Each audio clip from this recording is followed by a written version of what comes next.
picture on the side.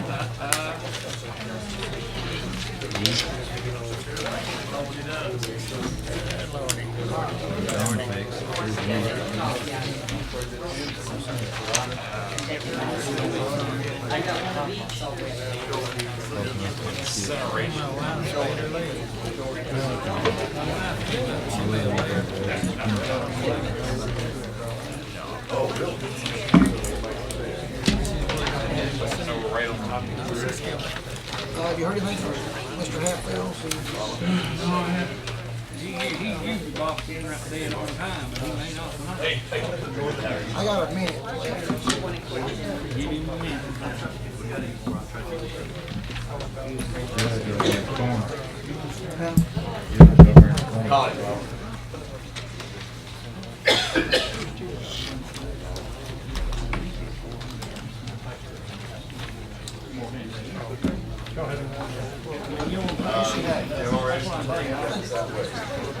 We ran out. Do we need to make some copies?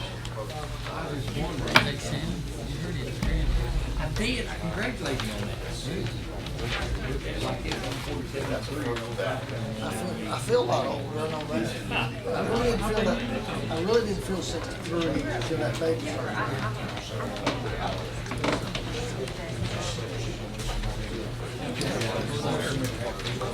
They're really smart. We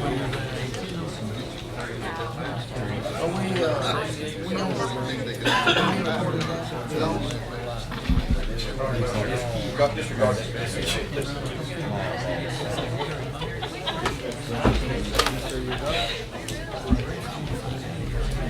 He pulls stuff up on my iPhone. I don't have videos of kids videos watching videos.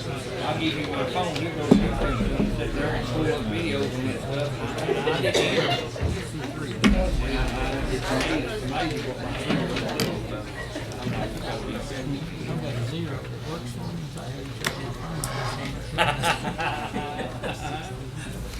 it's in the same way.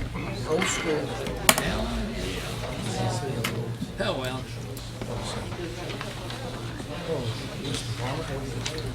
Alan?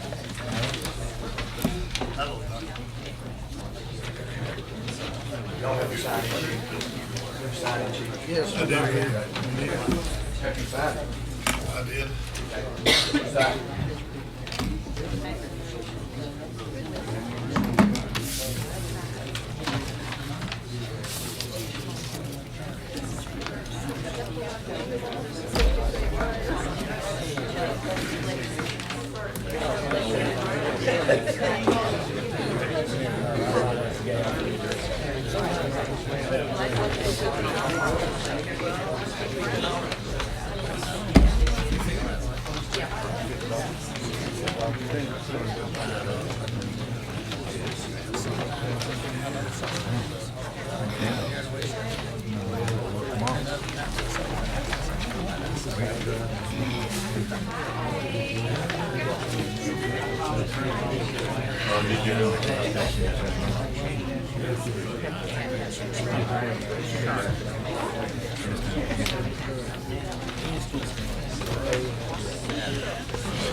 Y'all ready?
Ladies and gentlemen, it's time to get started. I'd like to welcome everyone here tonight and I'd like to officially call to order the Madison County Planning Commission business session for Wednesday, May the 18th to order. Ask our secretary to call roll, please. Chris Hager. Here. James Keaton. Here. Paul Bianchi. Here. Robert Farmer. Here. Shannon Pennington. Here. Chandler Combs. Here. Alan Hatfield. Here. The first order of business is approval of the minutes. Everyone should receive a copy of the minutes in their packet. Is there any corrections or additions to the minutes as received? I make a motion to approve the minutes as written. Okay, we have a motion to approve the minutes as received. Is there a second? Second. Have a motion and a second. Any further discussion? If not, we'll have a vote. Alan Hatfield. Yes. Chandler Combs. Yes. Shannon Pennington. Yes. Robert Farmer. Yes. Paul Bianchi. Yes. James Keaton. Yes. Chris Hager. Yes. Okay, next order of business is proposed land use regulation amendment concerning hazardous liquid pipelines. At this time, I'd like to ask Bert or Marty. So we're here tonight to continue the discussions we've been having from the work session on the amendments to the land use regulation. We have some guests that would like to speak tonight and be recognized, and the judge would like to say a few words before we get started with those guests. Okay. So Judge Reagan Taylor can come on down. Thank you all very much. Appreciate y'all allowing me Judge, would you please state your name and Sorry. address for the record? Sorry. Anything you Sorry. say. I've never had to do this before, you know. I'm normally sitting in your seat. I'm Reagan Taylor. I'm the Madison County Judge Executive. Very honored to be in that position. I live at 504 Amster Woods Drive, which is off Boonesboro Road, 627, almost to the Clark County line. So, Thank you. I want to thank the Planning Commission for looking into this for us, to protect what we have here in Madison County, to listen to the concerns of our constituents, to protect property values. We've been researching this since we got some letters back pretty much a year ago. We've done a lot of educating ourselves on this. We've brought some very knowledgeable people in to make sure that we're doing the right thing for our community and for our citizens. And at this time, I want to invite Craig Williams up to speak to you next, which is a partner with the Madison County Fiscal Court. He is a Madison County liaison and works with us on issues like this. So thanks again for listening to us and protecting our community. Craig. Thank you, Judge. Yeah, I just want Mr. to Williams, take. I need you to I'm sorry. state your name and address for the record. I'm sorry. Please. I don't live with him. My name is Craig Williams. I live at 143 East Hayti Road in Berea, Kentucky. Okay, what you say will be a matter of record. I appreciate that so much. All right. Thank you.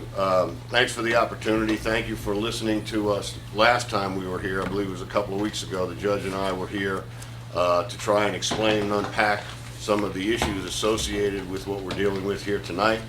I think it's critical, and obviously you do as well, to hear from the people in the community who are going to be affected by these changes and be more protected if you are to pass along these conditional use permits to the fiscal court, which we are urging you to do. It would be in the best interest of the people here in this audience and the general community overall. I want to thank you for your questions that you posed last time. I hope that the answers that not only Mr. Fitzgerald and I responded with to you were satisfactory. I'm particularly hopeful that you at least perused the packet that I sent that had to do with the Kinder Morgan history of accidents, incidents, explosions, and so on. I don't think there's a better way to judge whether or not additional conditions are necessary in a situation like this than to look back at the record of what this company has done, how they've handled these kinds of incidents and associated violations over the years. I think that gives you a real track record with the company so that you can make an informed opinion and an informed decision. What we're asking you to do tonight is to look at these two documents, and if you see fit, to pass them along to the fiscal court for them to review and pass as ordinances and become law in this county.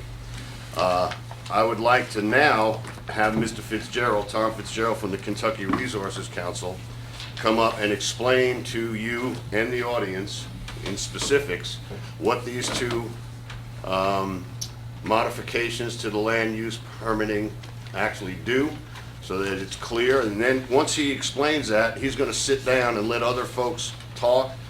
Then he'll follow up with any questions that you have once the audience has had the opportunity to present to you. So if that's okay with you all, that's how we'd like to proceed. And I have a handout of Mr. Fitzgerald's statement here. Good evening, I'm Tom Fitzgerald. I used to live at 303 Center Street in Berea, but that was about 40 years ago. I am now at 1600 Dundee Way in Louisville, Kentucky. The Resources Council office is at 213 St. Clair Street in Frankfort, Kentucky. And I appreciate the opportunity to address you tonight. I'm here to testify in support of the amendment of the Madison County land use regulations in order to require a conditional use permit for the construction or conversion of a pipeline for the purpose of transporting natural gas liquids through Madison County. You've received the referral from the fiscal court on this matter, and I believe that the proposed amendment, which I drafted at the request of the fiscal court, is appropriate and necessary for these reasons. First, the location or routing of a hazardous liquids pipeline, such as the Kinder Morgan pipeline, but this ordinance is not limited to any particular company, is a matter that's outside of the jurisdiction of the Department of Transportation under the Pipeline Safety Act. They regulate safety aspects of pipelines, but they do not regulate or permit the repurposing of a line. The Federal Energy Regulatory Commission, which regulates natural gas pipelines, does not have jurisdiction over natural gas liquids pipelines. And so you find a void at the federal level. There is no federal agency that is reviewing the wisdom of converting a 70-year-old plus pipe in order to carry natural gas liquids. While state law, Chapter 100, exempts public utilities from zoning and planning review, this would not be a public utility. As a common carrier that is allowing people to purchase and reserve space within the pipeline, but they are not a public utility under Kentucky law, so they are not exempt from your purview under zoning and planning. The Office of Pipeline Safety in 2010 issued a report called Building Safe Communities, Pipeline Risk and Its Application to Local Government Development Decisions, in which they encourage local governments to exercise their zoning authority in order to address the unique circumstances within each county.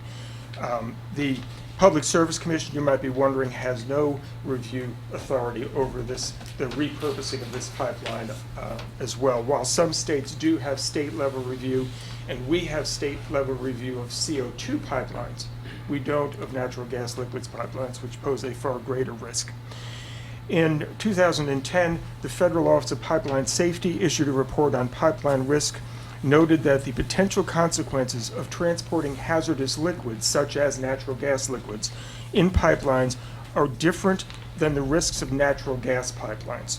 And they vary according to the commodity involved, and they present different challenges for mitigation. If I could stray from my written testimony just briefly, natural gas, if there is a catastrophic release, which occurs despite everyone's best efforts, it's certainly not in the company's best interest to have their product released to the environment, but it happens.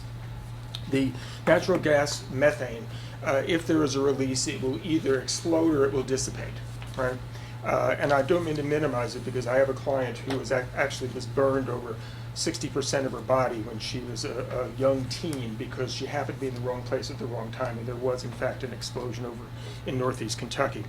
But a natural gas liquids pipeline, because it is heavier fractions of hydrocarbons, if there is a catastrophic release, which again has occurred, some of it is going to get into the ground, some will get into the groundwater, about 20%, based on the statistics coming out of the Williams Company, who had a leak of a 4-inch line, and we're talking a much larger line here. And then you will have a cloud that will be at ground level, which is an asphyxiate, because some of it is heavier than air, and eventually it will either dissipate or explode. So you have a quantitative and a qualitatively different and greater risk than you have from methane traveling through a natural gas pipeline.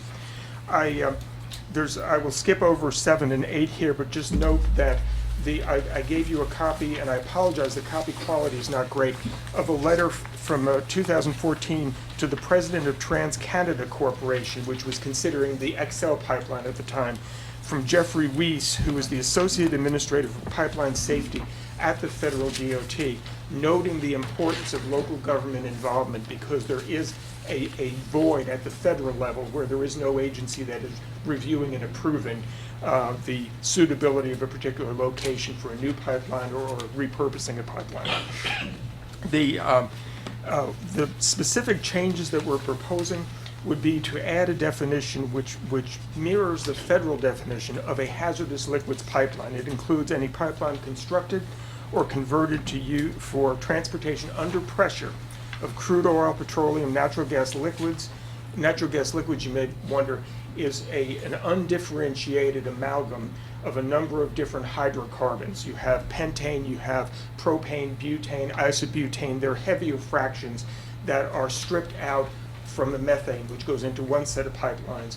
The natural gas liquids are either stripped out at the source, or more likely are shipped to a petroleum petrochemical complex, where they are then decomplexed and sent for different purposes. A lot of it is going to the Pacific Rim, because South America is awash with natural gas liquids, and we are producing more than we are needing from the Marcellus fields up in Pennsylvania, Ohio, and West Virginia. So after providing for the definition, it would amend sections 402.6 and 402.7 to include hazardous liquid pipelines as a land use type. It would then create a section defining what are the obligations of someone who is constructing or converting a pipeline to a natural gas pipeline. And that would be measures that would be required as part of a conditional use permit. And those measures would be mitigation measures that are intended, based on the specific location of the pipeline as it goes through the county, to address noise and odor from above ground facilities like valves and pump stations. Natural gas liquids pipelines use pump stations rather than compressor stations, because you're compressing into a liquid and then transporting.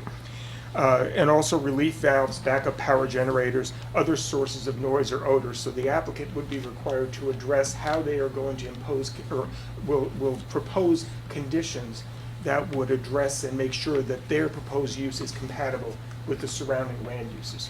So it would also address impacts on roads and other infrastructure, including water and wastewater. It would look at proximity to industrial areas where there's manufacturing involving the storage or use of flammable or gases or liquids or other hazardous substances that could be compromised if there was a failure and a subsequent explosion. It's going to look at proximity to institutional facilities such as schools, daycares, hospitals, nursing homes, and jails and prisons.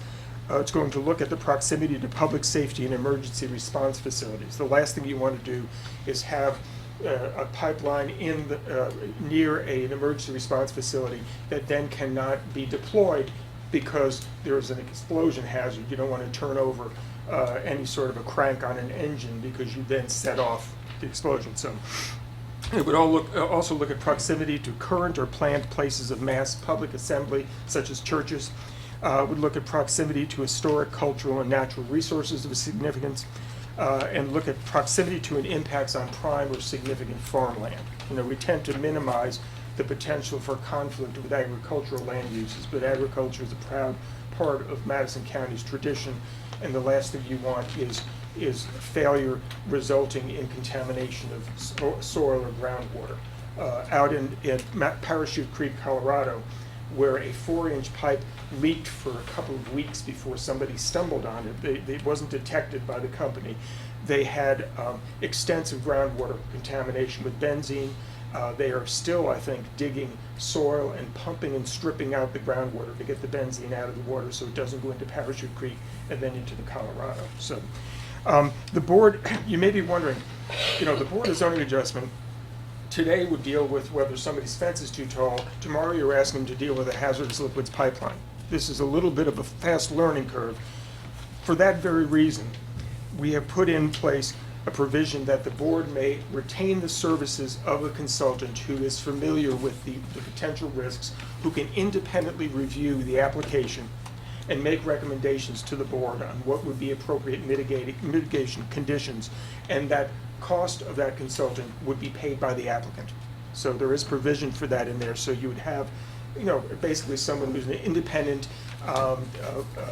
set of eyes looking at this that would be able to help the Board of Zoning Adjustment in determining whether the proposal was sufficiently mitigating the risks or whether additional things needed to be done or were advisable to impose as conditions. Because as you know, conditional use permits are there to make uses that are thought to be of public value, but without conditions could be hazardous or could compromise the integrity of other land uses. So it allows those conditions to be put in place in order to protect the correlative rights of the applicant and also of all of those who surround the proposed use. So that in a nutshell is what the ordinance does. I'm going to turn it back over to Craig. I think there's some folks who wanted to make some statements, and then I'd be happy to answer any questions that any members of the commission have. And I thank you very much for this opportunity. You want to make the written portion that you passed out part of your testimony? Yes, and I'm not sure what the local practice is, but I swear and affirm that everything that I have stated is true to the best of my knowledge, and I would ask that both the written testimony and the letter from Assistant Administrator Weiss be made part of the record. Okay. Thank you very much. Thanks, Tom. The reason that I wanted to go next was to have, there are a certain couple of people that I invited here specifically to have you here. One is a representative from EKU, another is a representative from Madison County Schools, and then there's a scientist who works out at the Bluegrass Army Chemical Disposal Project, who is very well versed in this sort of thing, and I thought it would be imperative and important for you to hear from those folks, and then we'll open it up to anyone else that wants to speak. So, David, if you'd like to come up and present on EKU, and then I'm going to ask Ken Clark, not to be confused with Kent Clark, to come up and speak, and then John Barton next. Thank you. Thank you, Craig. My name's David McFadden. Live at 306 Reynolds Drive, Richmond, Kentucky. Here representing Dr. Michael Benson on behalf of Eastern Kentucky University. I have a written statement on behalf of the university concerning what's been put before you as far as this application is concerned. Our community has a long history of working with public, private, and government entities to ensure the safety and security of our citizens, visitors, and most importantly to us, our students, our faculty, and our staff. While we are always supportive of moving our community forward and supporting both the public and the private sector, we have learned that we must take every precaution necessary to make sure that our community is safe. We would ask that this body and others who have jurisdiction and fiduciary responsibility to weigh in on this decision so that you are informed fully and that everything is vetted in a manner that is appropriate. In this particular case, we at EKU consider the passing of an ordinance requiring conditional use permit for the repurposing of the Kinder Morgan pipeline and compressor station 875 to be in the best interest of our institution, of our faculty, our staff, our students, and our community in general. Thank you. Thank you.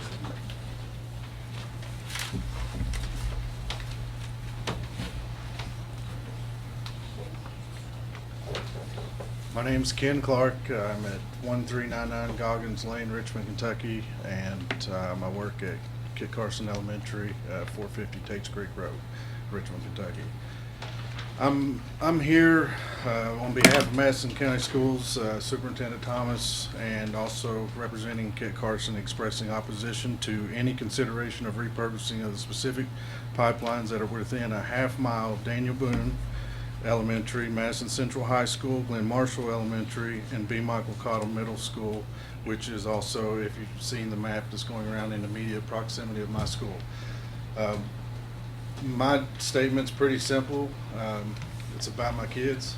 I've got 560 of them there, and you know, that's the most important thing to me at any given time. And my own 2 children will be there, and you know, if it's not safe enough for my kids to be there, it shouldn't be safe enough for anybody else's kids to be there. That's all I have. Okay, very good.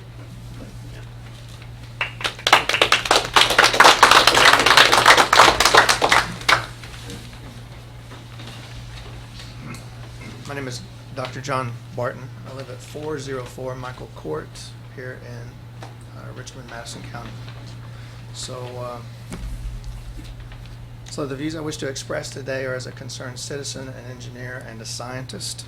My views do not represent those of my employer. No one is paying me to be here. I've been a resident of Madison County for about 8 years. I work for a company called Battelle. That's the world's largest research and development organization. So we have over 22,000 employees across the globe. So I tell you that because I'm one of only 10 senior research leaders within my company. That is the highest technical position within my company.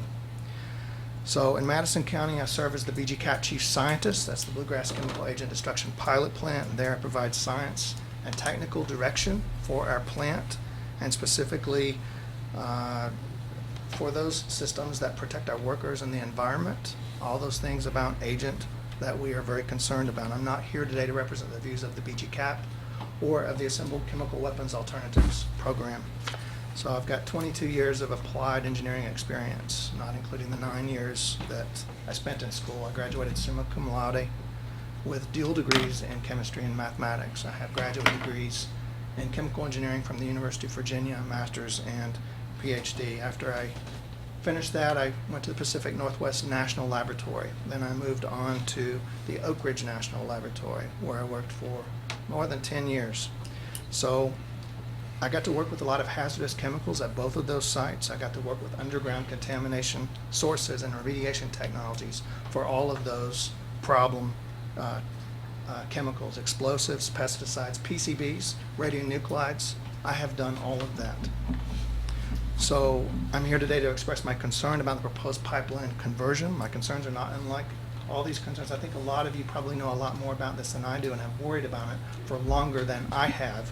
And I hear a lot of technical chatter in the background, so I know a lot of you have really done your research. So I appreciate your willingness to be here and listen. So I try to distill everything into kind of 5 points. So first, repurposing a vintage piece of infrastructure should raise a caution flag for all of us. So in today's modern world, pipeline quality inspectors have x-rays and ultrasonics that we test these types of pipes with. Those things were not available 70 years ago, so we don't really know what's underground.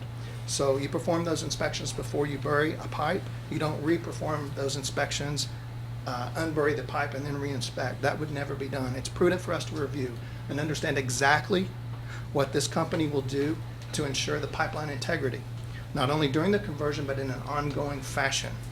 So we need to ensure they're using the modern, best available electronic pigging technologies, keeping accurate records, and that those records are available for public inspection.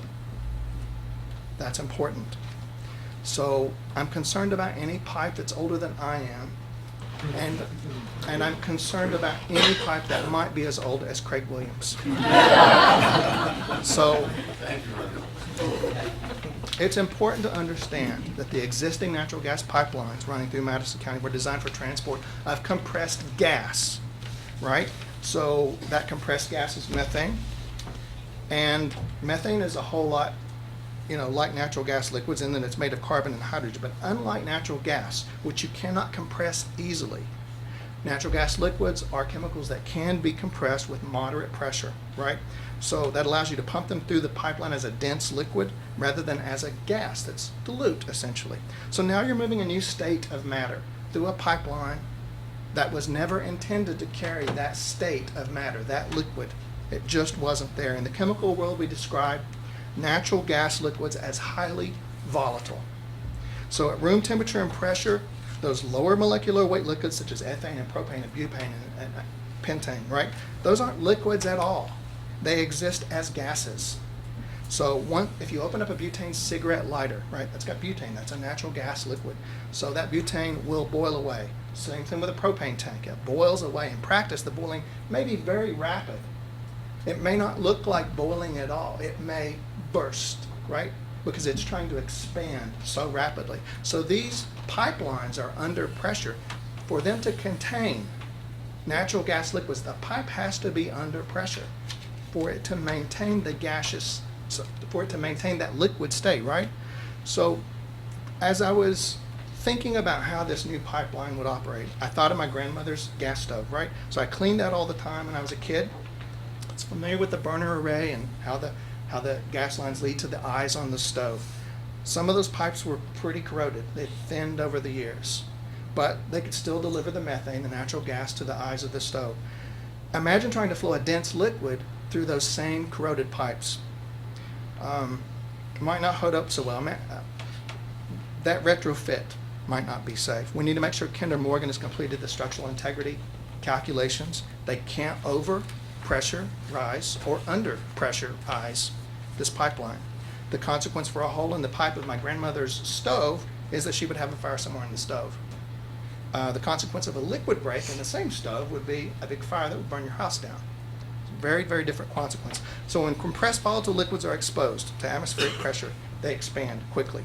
1 gallon of liquid propane makes 300 gallons of gas, right? Not the same thing for compressed natural gas. It's very different. So all of those lower molecular weight natural gas liquids can do the same. A few gallons of a liquid leak, hundreds of gallons of volatile gas leak. Igniting a large gas volume has a different consequence as compared to igniting a gallon of liquid. So those of you who may have burned gasoline as a kid, you put gasoline in a bowl and you may have set it on fire, and you may have taken some drops of gasoline and put it into a plastic jug and ignited that, and then you would see the difference, right? Volatile, the gases, it's very different things. So that tells you I probably grew up next to Pike County, right?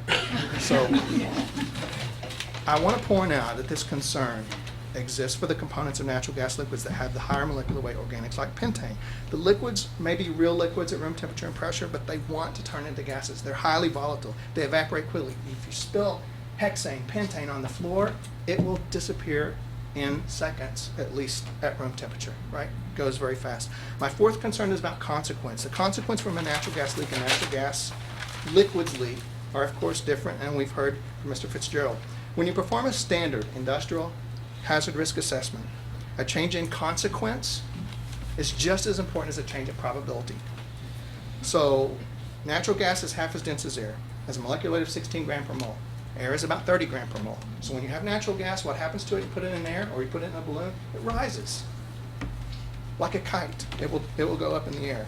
So natural gas will slowly make its way to the soil surface. It rises straight up and will blow away if it doesn't catch on fire.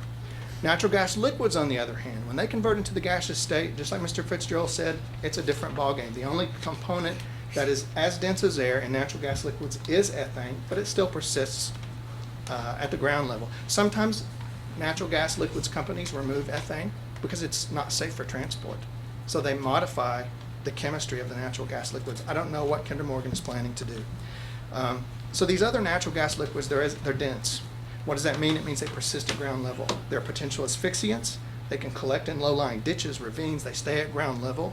They can rapidly exceed their lower flammability limit and their lower explosive limit. So you're just an ignition source away from the disaster.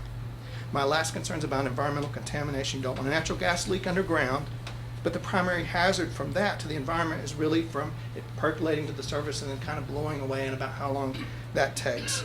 So although natural gas coming up to the ground is flammable, both I and the cows of Madison County produce natural gas, methane, all the time. So with natural gas liquids, heavier molecular weight compounds make up a significant portion of that compressed liquid volume. If your pipeline leaks, those liquids don't rise, they go down. So they may persist in the ground for some time. Could that get into an aquifer? Well, maybe. It depends on how far the water table is away from that. So natural gas can't do that. In summary, I just want to express my concerns about the retrofit of the aging gas pipeline. I prefer that Kinder Morgan use new construction for what they want to do. I experience bad welds in my job every day. It's a disaster. I am concerned about a 70-year-old pipe that is difficult to inspect at best. Even with new construction, I prefer that that pipeline not run within 20 feet of our schools and our homes. Thank you. Please sit down. Please sit down. I have a question for you. In all your experience, it's not unreasonable to think that if they change use of the pipeline or flow a different fluid, that it couldn't be inspected to test the capability of that pipeline? It can't be easily inspected from the surface. The only technologies that are really available to perform a pipeline inspection are what are referred to as pigging technologies. So they use robots to go through the pipes and perform visual inspection. That's kind of the worst inspection you can make. But there are some other sensory technologies that they can use as part of these pigs. And pigs look like sort of large plugs, and you push them through the pipe at roughly 10 feet per second, and they may measure magnetic fields or other sorts of things. But this pipeline was never set up to be used with pigging technology. The pigging technology didn't exist back 70 years ago. So, and you can use pigging technologies, but what those pigging technologies do, and the more and more you use them, the thinner they make the pipe walls. So they remove corrosion, a little bit of the surface, every time you use them. Can I ask you a question? Yes, ma'am. Given the contours of Madison County and the changing elevations of Madison County, and also the ground structure in terms of our soil structures and shales, is there any way to know at this point how that pipeline lies in the ground as to whether it's still a straight line or we have kinks and turns and twists because of groundwater changing the contour, and because we are such a county full of karsts? I don't think you can. This land settles here. There's different types of settles. You've got all of these underground formations that are all over the place. And it may be that if a significant leak occurs, that it will just fill up an underground cave. Well, that's not good.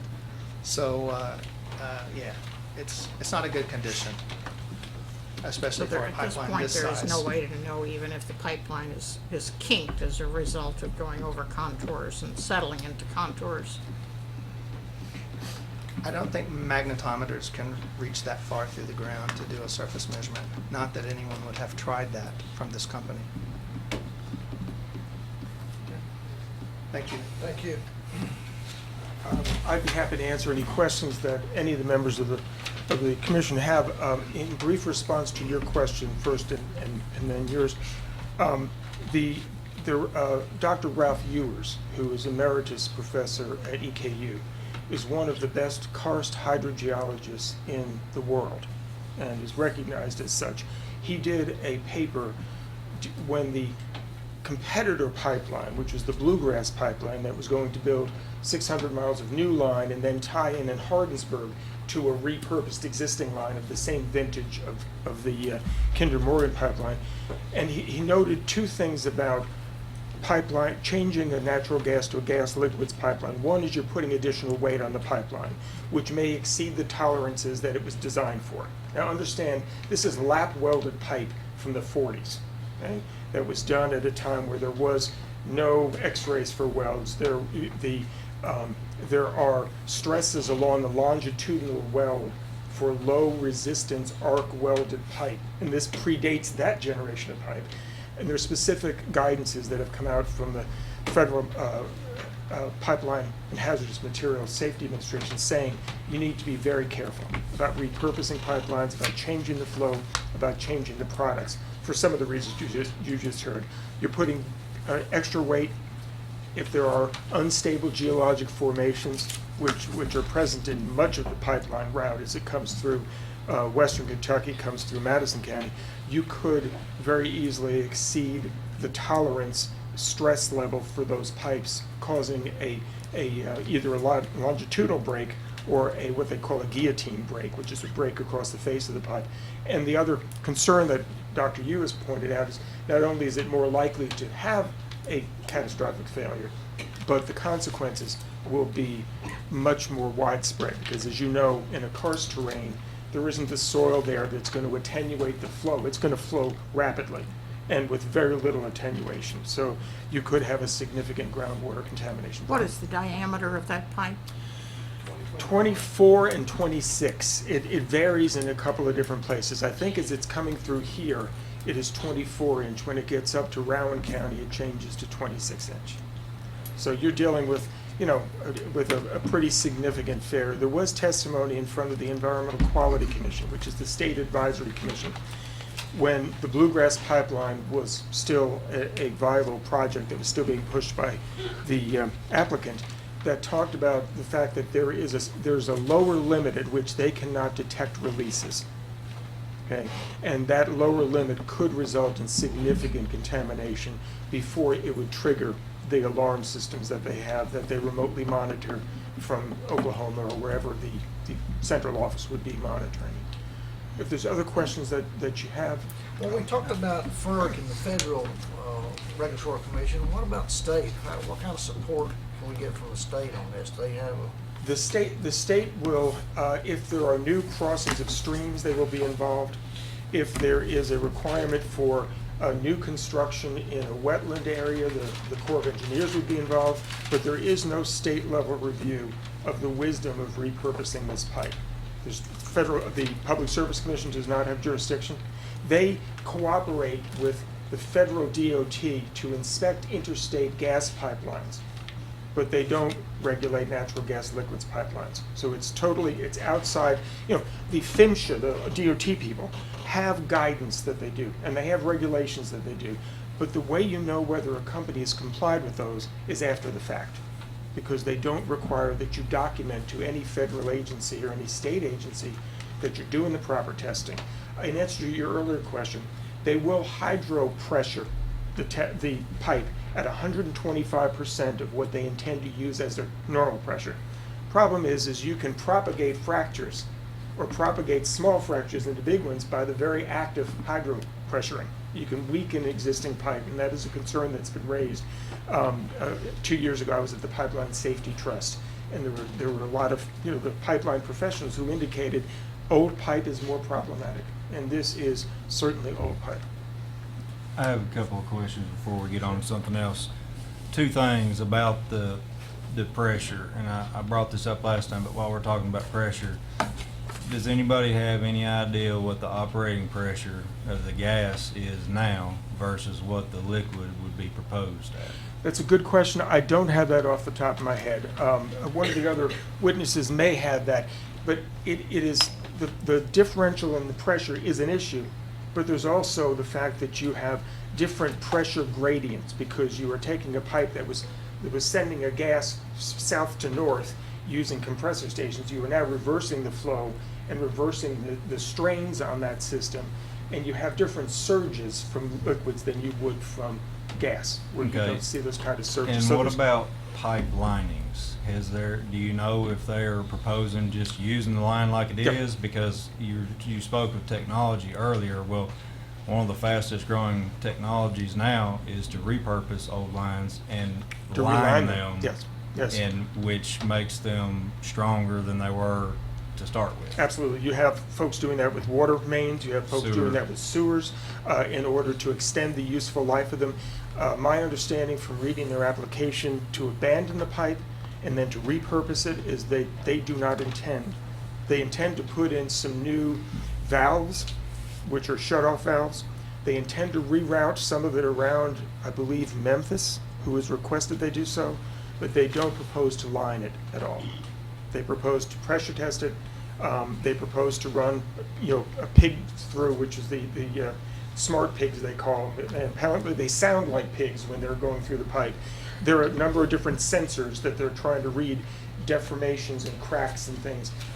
There was a pipeline carrying crude oil that had pigging tests 2 weeks before it catastrophically failed along its longitudinal weld, causing a significant release. The technologies are not perfect, and they may dig up a portion of the line in order to look at it to see what the standard is, but normally, as was stated before, you're using remote sensing, which has its limitations, in order to determine whether there's still integrity in the line.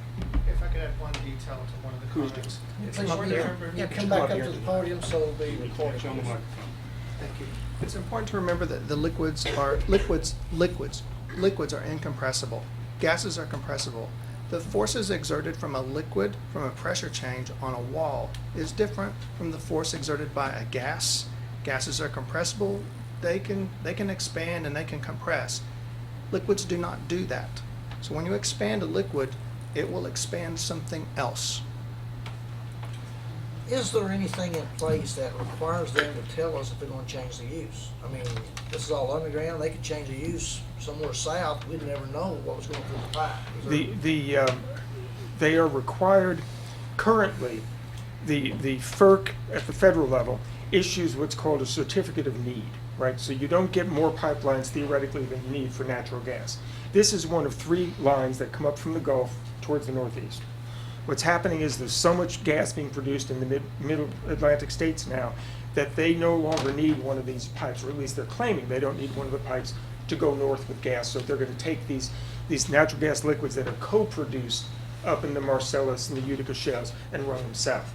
They had to apply to FERC to abandon the pipe in place. Basically, they're showing the reverse of what they showed in the first place. Now it's no longer, we don't need this anymore, we can meet all our customers' needs, so it's excess pipe. And that's really where FERC's concern ends. They require them to do an environmental assessment, which considers a lot of other things, but the decision is made not in the public interest, but basically in the customer's interest. So their application is to abandon this line, and if, once they do so, there is no regulatory No. body that will be able to look at it. Well, they have to meet the technical standards of the Pipeline and Hazardous Materials Safety Administration, but the PHMSA, which has 23 personnel, including all of their clerical as well as their engineers. They have 23 personnel in the southeast United States covering all of the thousands and thousands of miles of pipe that are in the southeast U.S. They acknowledge, admittedly, they are way understaffed. They may not inspect at any time during the change out and transition from a natural gas to natural gas liquids. And that's all the more reason why Boyle County and Danville and the other cities in Boyle County have enacted a very similar ordinance. And there are other communities in other states that have done so. So how did that work out in Danville? It passed. We've not heard any opposition by Kinder Morgan. So how long ago was it passed? It was passed probably about a month ago, finally. And no one's from the companies? No, no. And one thing I told them, and I will tell you, is I would not suggest that the county move forward with this approach unless I was confident that you're well within your authority for doing so. And if I were not confident in that, I wouldn't suggest you do it, and I wouldn't offer that, as I've offered to the county, that we will represent and work with the county attorney to represent the county if in fact this is challenged. Is this identical to what you proposed? It is substantively identical. It's a little different because the way that you structure your conditional use regulations are a little different from Boyle County. But basically the same? It is the same thing. Basically, it says you convert or you construct a hazardous liquids pipeline, which is natural gas liquids and hydrous ammonia in a pipeline under pressure. Then you are going to have to apply for a conditional use permit. And you're going to have to show that the concerns that you've raised here, that they've been addressed, that we've thought this through, we are not doing something that is going to put other people's land use at risk. So as a body, we cannot prevent them from repurposing. We can just hold their feet to some standards. With the conditions. And if you find, as part of the conditional use permit, that the mitigation that they proposed does not make the other land uses compatible, you could require them to relocate part of the pipeline away from sensitive receptors like schools, like so. Can we require them to dig it up and put it in? That I don't believe you could. But it depends on the application. It depends on what they show. If they can't show that it has integrity, they can't show that they can safely convey these natural gas liquids, that is a possibility. Are we allowed to require them to put in the new lining this change referred to? The Board of Zoning Adjustment, in hearing that case, could look at whether that is a reasonable requirement. Do you know of any municipality, I know there's not one in Kentucky, but any municipality, said there's other states that have passed similar, that has actually successfully been able to use a land use ordinance? Oh, yeah, yes, yes. Colorado has county, Adams County, and you can get on the web and see their conditional Colorado? use. Yeah, it's Adams County, Colorado.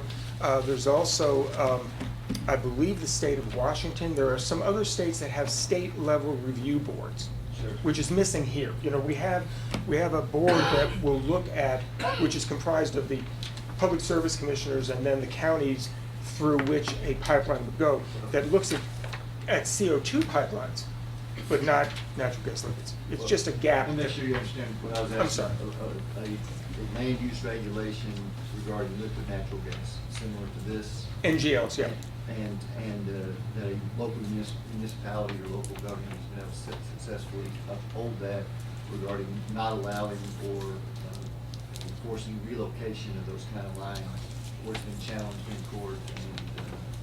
There are a series of cases that have acknowledged that there is no preemption by the federal law for, and that local zoning regulations can require things to be done, not for safety, because safety issues are preempted, but for compatibility. Yes, there's a series of federal court cases. I understand the ones you gave us, they acknowledge that while every time citing on behalf of the company. Right. Are there any where local government has actually been successful in the case? Yes. Okay.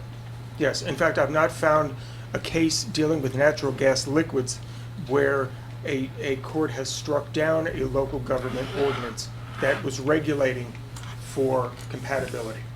And there have been several challenges in Maryland. There was a challenge in Louisiana where one of the parish ordinances was challenged. And I believe that was part of the package of what I sent in terms of background on planning and zoning. But yes, it has been very successful. Now, when we get into the compressor station issue, it's a little bit of a closer call, and I'll explain that when we talk about that. But this is grounded soundly in the federal court cases that have reviewed claims by pipeline companies that there is preemption and that local governments don't have the power. But we can fix that, can't We- we? Based on this? Yes.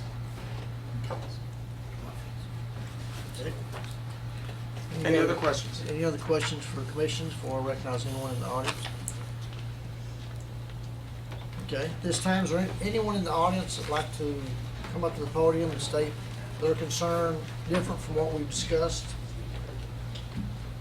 Yes, ma'am. Please come up to the podium, state your name and address for the record.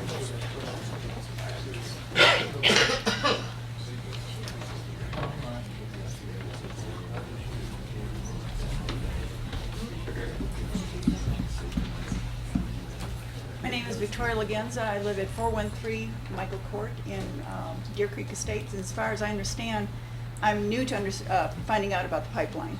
And as far as I understand, it crosses underneath our subdivision in a couple places. There's no way of digging it up and replacing. You'd have to go underneath homes. This is new for me, so. My problem is the pipeline was put in there in 1944, making it 70 years old. It's not made for, as other people say, it's not made for this high pressure. People don't understand, I think, that this is asphyxiant if this gas gets out, which means that people could be in their homes at night sleeping, windows open, and they would die because the air would be gone. The oxygen would be sucked out of the house. So you wouldn't wake up. Or the gases are not, they're odorless. You can come out and start up your lawnmower or anything like that and have a huge explosion. As far as I understand, the area of the blast can be up to a mile. which would take out a subdivision almost. It's unsafe. This is underneath people's homes. There's farms close by. If it contaminates their water, it's just going to be a big mess. As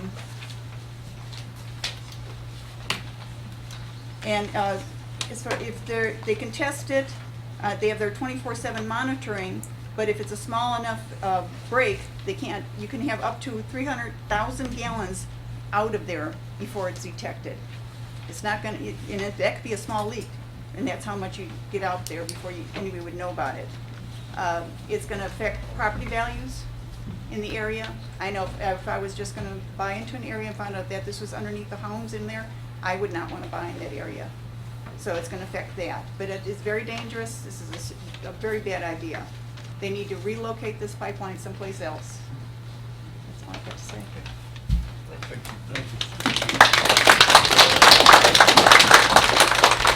Is there anyone else in the audience with maybe a different concern? Yes.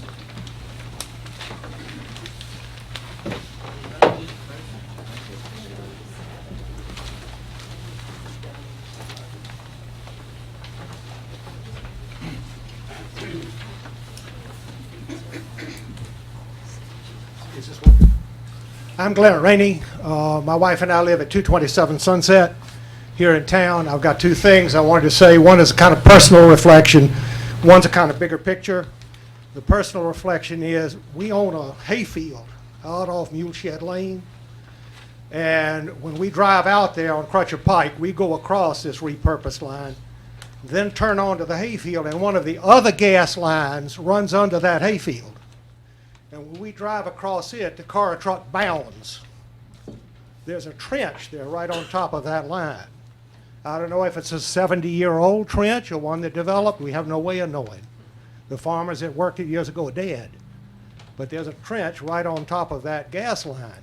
As I understand it, they're going to increase the pressure in the other gas lines to make up for the loss of the transportation they're getting out of this repurposed line. The second is the bigger picture thing, and I'll be very brief and to the point.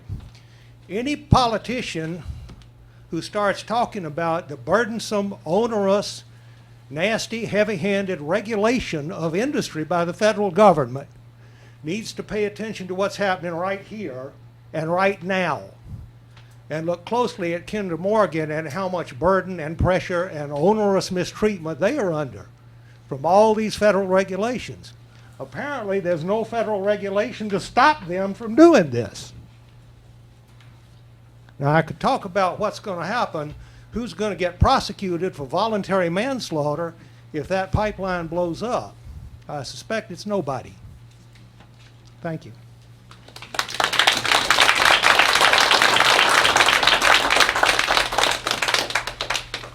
Is there anyone else in the audience who has a different concern? Yes, ma'am.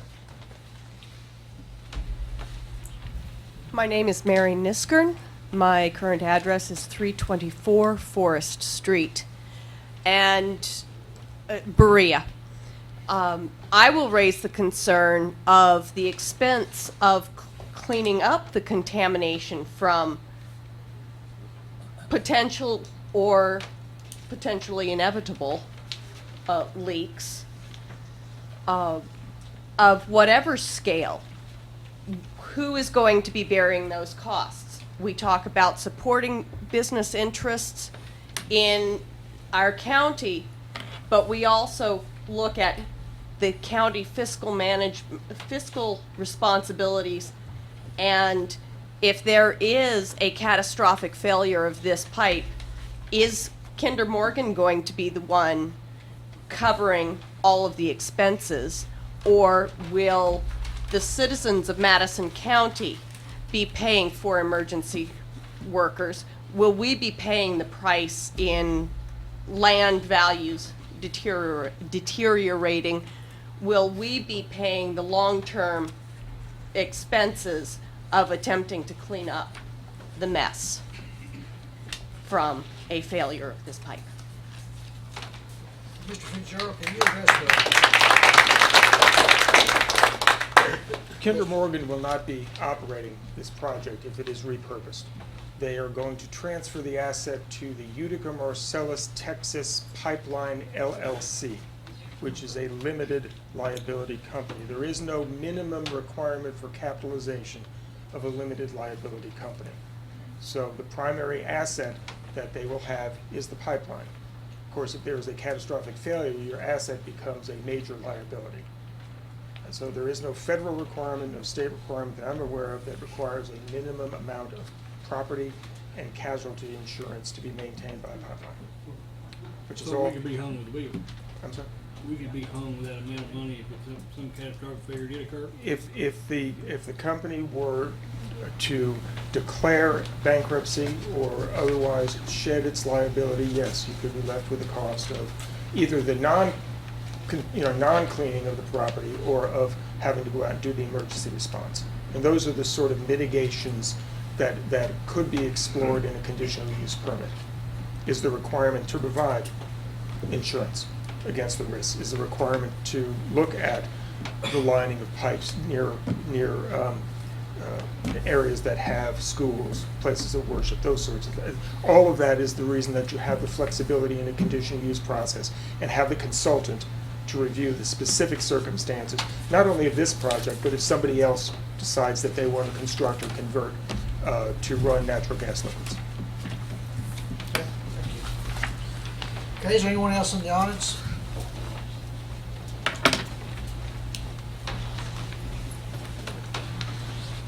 Most of what has been discussed since Mr. Fitzgerald was talking is we discussed this in a work session about the key thing is safety, and the key thing is adopting something that is a conditional use that we would have some input. Right now we have none. They just sort of do what we want, so that's what we've been focusing on. But I want you to know we have been discussing all these things you've been bringing up: safety, what happens if there's an explosion, those kind of things. So go ahead. My name is Vicki Spurlock. I live at 1735 Red Lick Road. I was wondering if Mr. Fitzgerald could mention, when the news about fracking came in last year, there was a talk about, having to have, I know I think it's West Virginia, where North Carolina, that they said that the company that came in that was wanting to do fracking would have to put up a bond in order to help with any type of catastrophic damage. Could that possibly be in this stipulate conditions that they actually have to put up a bond in order to then further use of that on these stipulations of damage and Yes, stuff? we've actually talked about putting up a bond for road or infrastructure damage of any kind, especially if it have large trucks that's on the county roads. Yeah, I think that would be a wonderful thing. Okay. Thank you. You have something different to contribute?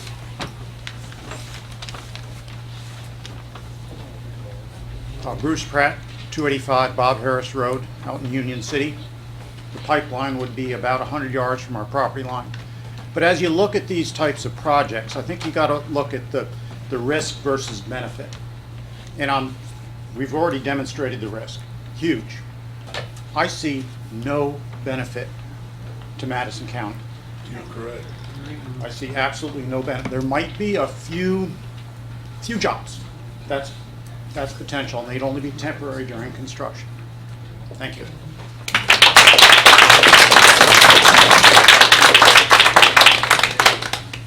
Okay, we have time for one more. Is any other person that has maybe something different to add or a different concern? Is any commission members or? I just have a question. Do you, Mr. Fitzgerald, do you think the recommendations go far enough? Is there anything that you feel that we need to add in addition to what we have that would protect Madison County? I believe the process allows you to impose those conditions necessary, and that would include performance bonds, it would include insurance, because those address different things. Performance bonds is you're going to do what you say you're going to do in this conditional use permit. Insurance is you pay out if something happens, notwithstanding whether you've done your job. Yes, I think this gives you the tools. And it's flexible enough that it is not likely to run into into arguments that it is somehow preempted, because we're dealing with safety not in the same way that Department of Transportation does. We're looking at the safety in terms of compatibility of other land uses, right? And that's the whole purpose of conditional use permits, is to condition things that are of general public benefit, but which could be harmful to a community unless there's conditions. So I think this gives you the tools that are necessary, and a lot of that would be fleshed out if, in fact, the Kinder Morgan project becomes viable. Right now, they don't have a project. They're trying to get enough people to reserve capacity so they can, so it justifies going forward. They have what's called open season, which sounds like everybody's shooting at each other, but it's actually where they're inviting people who are producing the NGLs and people that want them to say, hey, we're thinking of this project, will you reserve enough capacity in here under a contract so we can justify the capital expense? They don't have the customers yet. They've extended the open season, and they still don't have the customers because they're competing with other people who want those same NGLs. And so right now, they're going through the regulatory process because you want to show potential investors or potential customers that you have the ability to have a viable project. Right now, it's not viable. But it's important that these processes be put in place in the event that it becomes a real project.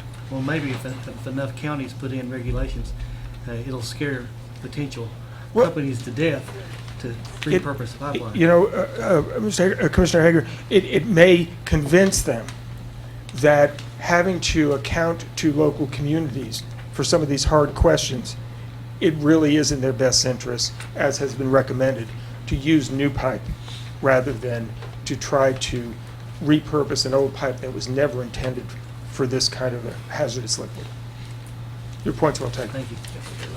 If I could just add something, at the work session meeting, I was asked to respond to the comment I made about a township in Massachusetts that had thwarted Kinder Morgan trying to put a pipeline through their community.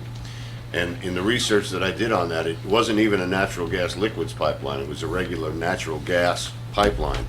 But the fundamental reason that that Kinder Morgan abandoned that project was what Fitz was relating to, which they didn't have enough customers on the back end to justify the economic expense for running that pipeline through that community. In this particular case, that might be the thing that stops them from doing it. But if that isn't, some of the conditions that we and Danville and Boyle County and others put on these pipelines may be enough to convince them that this isn't the best path forward economically for them. And as the gentleman mentioned, I've not had anyone come up to me and say this is a real advantage to Madison County because look what you're going to get for taking the risk associated with this pipeline. The risk is like this, and the benefits are infinitesimal. So I think. Do you remember us saying that though? We knew there'd be no benefit to the county. I don't see any benefit. The judge and I have been in Judge said meetings the with same Kinder thing. Morgan. They really stretch the truth to try to make it sound like it's going to be something good for the community, but. When we are laced, this county's laced with gas pipelines. I know some of them probably support the local distribution system. Sure. This, I take it, all it does is flow through our county or through our state. The fracking in Ohio is going to send stuff to Texas that's going to wind up in the Philippines or someplace, and everybody's going to make money, and we're left with the risk. That would be how I'd summarize it. And even if we did make money, is it worth the risk? They haven't printed enough money as far as I'm concerned. But none of this is designed to support the nation's energy crisis. Their plan, best I understand, and the judge can back me up on this, was this material is being sent down to the coast to be exported to other countries out of the United States. So, Okay. thank you. Okay, any other commission members have any questions, comments, concerns? If not, we've heard testimony, we've discussed this in a couple of work sessions. I'll open the floor for a motion. Mr. Chairman, I would like to make the following motion. In keeping with the comprehensive plan of Madison County 2015, it is an important function of the fiscal court and the planning commission to look to the protection of its citizens. and to look for the protection of minimizing health and safety risks, protecting groundwater, protecting air quality, protecting structures, protecting roads, and to amend the land use regulations to mitigate hazards. This amendment really is a series of amendments, so I would like to make a motion that we adopt Article 5 definitions as stated in the pipeline handout and amend that for hazardous liquids. It's my understanding that we'll have to take each of these amendments as individual. I think you do. Okay. All right, we have a motion then to adopt the definition of hazardous liquids as submitted in the record. Is there a second to that motion? I'll second. Have a motion and a second. Any further discussion? Yeah, I'd like to make sure that we interject the insurance and the performance bond. Well, that would be in this particular amendment. That would not be in this. That would not be in I withdraw That would be that. in the conditional use. I withdraw the discussion. Okay. Motion stands as stated. Is there a second? Someone second that motion? Mr. Traeger, second. Okay. Have a motion second. Any further discussion? If not, we'll have a vote. Chandler Combs, Yes. Robert Farmer, Yes. Chris Hager, Yes. Alan Hatfield, Yes. James Keaton, Yes. Paul Bianchi, Yes. Shannon Pennington. Yes. Okay. I would like to make a motion under the same premise to section 402.6 on page 40, that we amend hazard number 10. We add to the listing number 10 hazardous pipeline liquids and the use of conditional permits. Okay. Have a motion to approve the section, amendment number 10, section 402.6. Is there a second to that motion? Second. Have a motion and a second. Any further discussion? If not, we'll have a vote. Shannon Pennington, Yes. Paul Bianchi, Yes. James Keaton, Yes. Alan Hatfield, Yes. Chris Hager, Yes. Robert Farmer, Yes. Chandler Combs. Yes. I would move that we amend section 402.7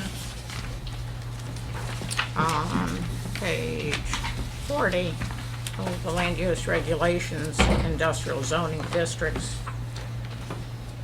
to include the category of hazardous liquid pipelines as stated, and the new section as it would read, this section 402.10 would amend mitigation strategies to minimize health and safety risks to people, water, ground, air quality, structures, roads, and emergency services. This section would also add to the Board of Adjustments the ability to retain expertise in consulting services to look at the recommendations and the purported measures that would uphold mitigating strategies. I would add to this amendment that we be able to ask for bonding of structures and roads and liability insurance to cover the pipeline. Okay. We have a motion to amend the section 402.10 as stated. Is there a second to that motion? I'll second that. Have a motion and a second. Any further discussion? If not, we'll have a vote.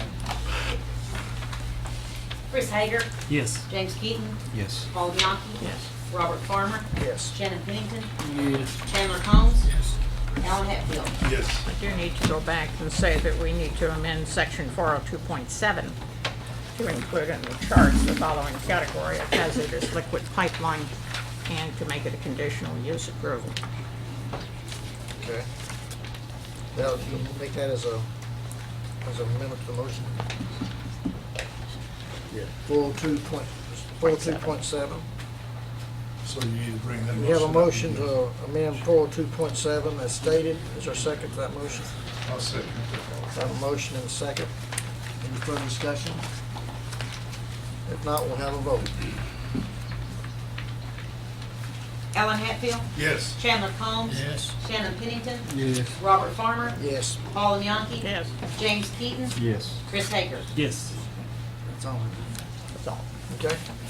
Just so everyone in the audience will understand, it will be going from this commission to the fiscal court to recommend that these amendments be made to our land use regulations, and they will have 2 public hearings before it becomes official, if it is approved. You have those dates, or? The next fiscal court meeting will be the first reading. That's my understanding of the judge. Yeah. May 24th. Okay, so they are required by law to have 2 hearings on it, and after that, it will become a regulation. Okay? Does that have to be noticed that this is going to be on the agenda? Yes, it has to have public notice, First reading. both meetings. First Not reading. the first reading? It will be just noticed as an agenda item. Okay, thank you. Okay? Okay, next order of business is proposed land use regulation amendment concerning compression station.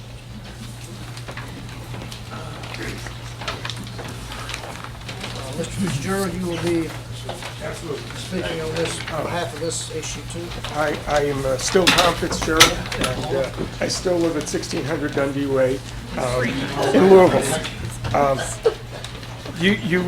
My understanding is you received a request from fiscal court to consider amending the land use regulations in order to require a conditional use permit for the construction and operation of compressor stations associated with natural gas pipelines, other than those that are exempted from planning and zoning. So this would not include compressor stations for pipelines for public utilities in the Commonwealth, but would include construction or operation of compressor stations such as those proposed for the Tennessee Gas line by Kinder Morgan. I understand notice was provided of this public hearing. I drafted the proposed amendment at the request of fiscal court, and I would encourage the Planning Commission to recommend adoption of the text of the amendment for these reasons. First, the construction and operation of compressor units, as was noted in the environmental assessment draft for the Broad Run expansion project, can result in noise, traffic, land, water, air, visual, aesthetic, and other impacts that, without adopting appropriate conditions, could impair the integrity and the character of the zone in which it's located or adjoining zones. The conditional use permit is an appropriate vehicle to allow integration into the community of uses such as compressor units that may be suitable only in specific locations and only if certain conditions are met. Madison County has adopted comprehensive planning and zoning, and as such is empowered by state law to regulate aspects of oil and gas transmission through Chapter 100. There have been proposed 2 new compressor units on property within the jurisdiction of Madison County's Planning Commission that are owned and operated by an entity that is a common carrier but is not a public utility and thus is not exempted from reasonable regulation. FERC, the Federal Energy Regulatory Commission, does regulate and approve changes to natural gas pipelines, and in fact they are considering 2 separate applications. One would be under what's called the Broad Run expansion, which is the increase in the compression of one of the gas lines to serve a new customer. The second would go forward only if FERC approved the abandonment of one line, which would in turn require additional compression on the 3rd line in order to continue to meet existing customers. The FERC has noted that they encourage cooperation between interstate pipelines and local authorities, and has noted that, quote, while state and local agencies may not prohibit or unreasonably delay the construction or operation of facilities approved by this commission, state or local permits may be required, provided they are not inconsistent with conditions in any issued certificate of public convenience and necessity that FERC would issue under the Natural Gas Act. Further, talking about preemption, because there's always a concern that local government has no role to play, FERC noted in a 2013 case that the Commission does not take preemption lightly and consistently encourages applicants to cooperate with state and local authorities. In light of this goal, the Commission has not found that all additional costs or delays associated with state or local laws are necessarily unreasonable. The land use regulations of Madison County currently regulate public, quasi-public, and private service utility lines, pipelines, power lines, which extend more than 500 feet. But the current land use regulations do not specifically address the installation of compressor units on existing pipelines that may go through properties that are zoned for uses other than UC5 RC5, UC10, or RC10. Even though there is perhaps a similar or greater potential for impairment of the integrity of those zoning districts than you would find for industrial zones when you're dealing with residential properties and agricultural land uses. For those reasons, and for the written testimony that I have submitted and would ask to be made part of the record, I would recommend that the Planning Commission recommend adoption by the Fiscal Court of an amendment to the 2013 Land Use Regulations to provide a new footnote on existing text at page 49 that would say, proposed compressor units associated with pipelines that were constructed and put into operation prior to the adoption of the comprehensive plan and zoning regulations in all zones other than UC5, RC5, UC10, and RC10 shall require a conditional use permit. The permit shall provide information regarding the measures to be taken to avoid impairing the integrity and character of the zone, and then there's a list of those measures. They would include locating the unit as far as you could away from sensitive uses. For example, if I have a property that has residential uses on one side but not the other, I would look at putting the compressor unit as far away from that residential use as possible. It would include potentially incorporation of equipment or soundproofing. You build a building around the compressor unit so that you are muffling any noises that are associated with the operation of that unit. It could include provision of setbacks, dust control measures, incorporation of architectural design so that the house blends in with other houses or other uses nearby, submittal of a blasting plan, installation of controls on air emissions so that you don't have local nuisance conditions, spill control, and countermeasure plans so that if there's any leak, you have plans in place for diking around the unit, so if there's no release of incidental fluids that are often associated with natural gas lines. You have condensates that have to be managed occasionally. Finally, it provides that the Board of Zoning Adjustment, after receiving an application where the applicant has identified what they're going to do to address all these concerns, that they can impose such conditions that are deemed advisable to protect the integrity and character of the zone and any adjoining zone.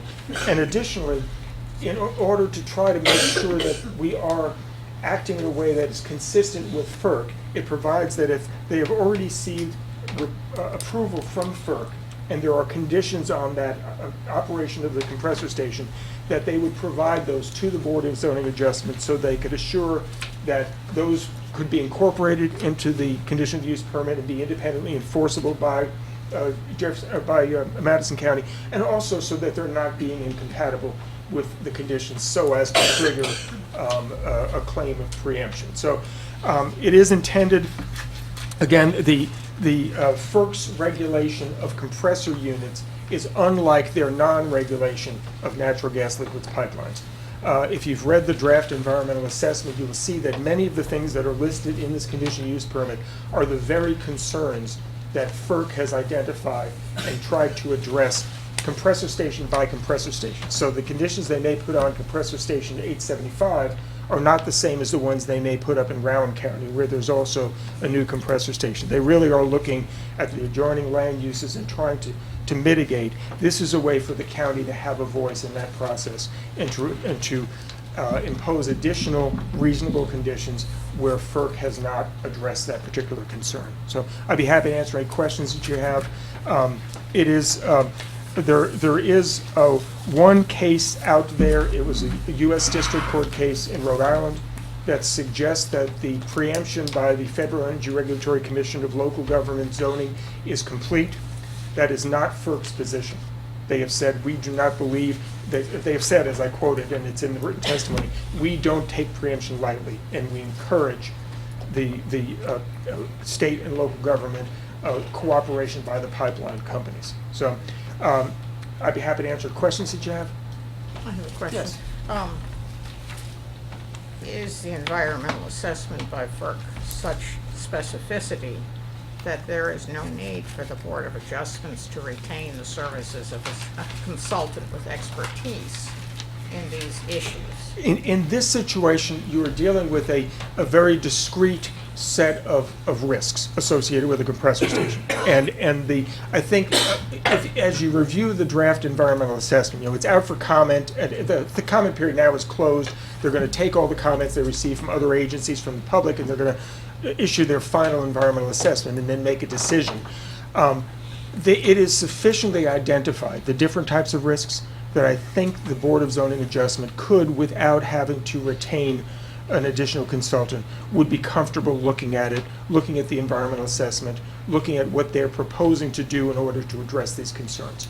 So that was the reason that I didn't think there was a need for the additional consultant, because this is a much more discrete, it doesn't mean it's unimportant, because these things can be very noisy, but they can also be put in a building and they can be muffled so that they can be compatible. And there was actually a video that I think Craig had sent showing two compressors, one that was not housed and the other one that was, and the one that was you couldn't hear outside the building, because soundproofing is standard within the industry. It is in fact proposed by Kinder Morgan in this case. They have already proposed to house the units. So then the question becomes, are they adequate in terms of the soundproofing, so that at the property line you can't hear anything more than the ambient background noise? Second question here, one second. Sure. Is it your recommendation that in the construction of a compressor, which is obviously not a light transportation on our roads, that we just ask them to bond the roads that they're coming over with all of their equipment and all of their construction, as we would bond any other project? Absolutely. I think that's one of the mitigating conditions. It specifically requires them to talk about the impact on dust control. It talks about the impact of the construction. But I think if you want to add that, I don't think I think it's a good idea to specifically add the imposition of bonds sufficient to assure that there isn't damage to the roads, because as you well know, many of the roads that are now part of either the state or the county system were not built to spec, and they don't have so one of the things you ask them, we want a plan. How are you getting the equipment in there? How heavy is the equipment?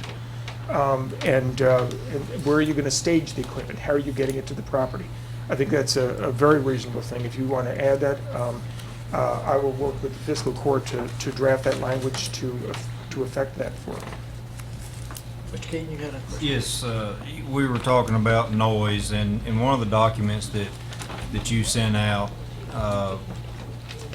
it says regarding noise that the EA and FERC have already set a 55 decibel day-night limit. Right, they use, EPA developed that and they have applied it. So my question is that regulation enough under FERC, or do we need to add that same number of 55 decibels to our ordinance and be specific? Because That's a very good question, Commissioner Keaton.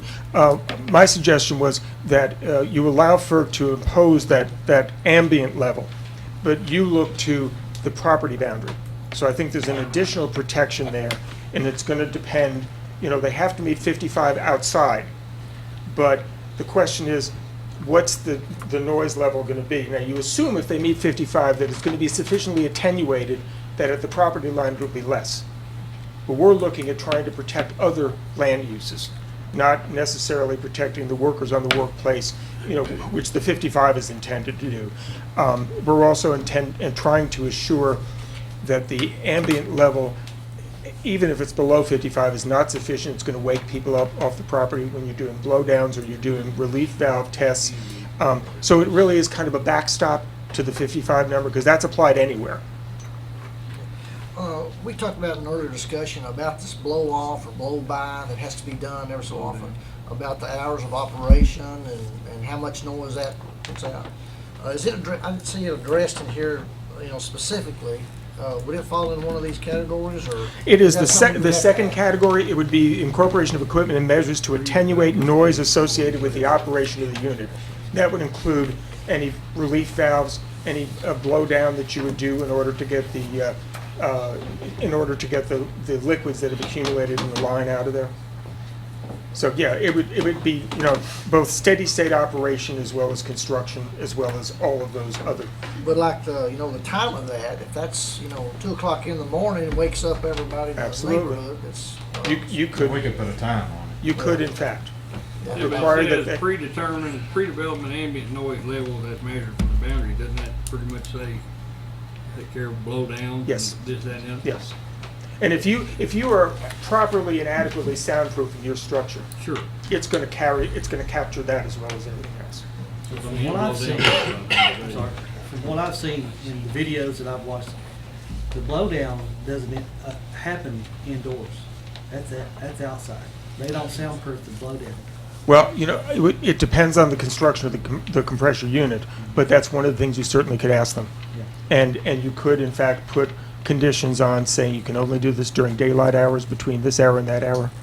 You have to give advance notice to the fiscal court, you know, or to the zoning official.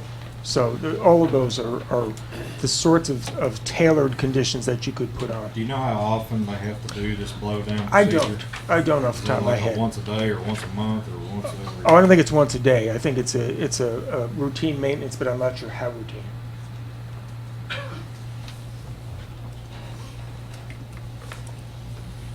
Okay. Any other questions for Mr. Fitzgerald from the commission? Okay. If not, anyone in the audience like to address this concern? Yes, Greg, I'll recognize you. Craig Williams here.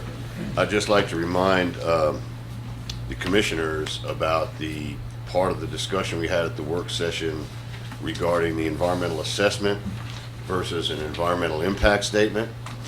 Many of the comments that went to FERC on the Broad Run extension, which captures this compressor station issue, addressed the fact that the commentors did not feel that an environmental assessment was adequate to consider all the aspects associated with this project, and that an environmental impact statement would be more appropriate. An environmental impact statement is a much broader document. It looks at a lot of different aspects of things and digs a lot deeper into each aspect of things, and would provide a greater insight and a greater capability to understand what these impacts might be.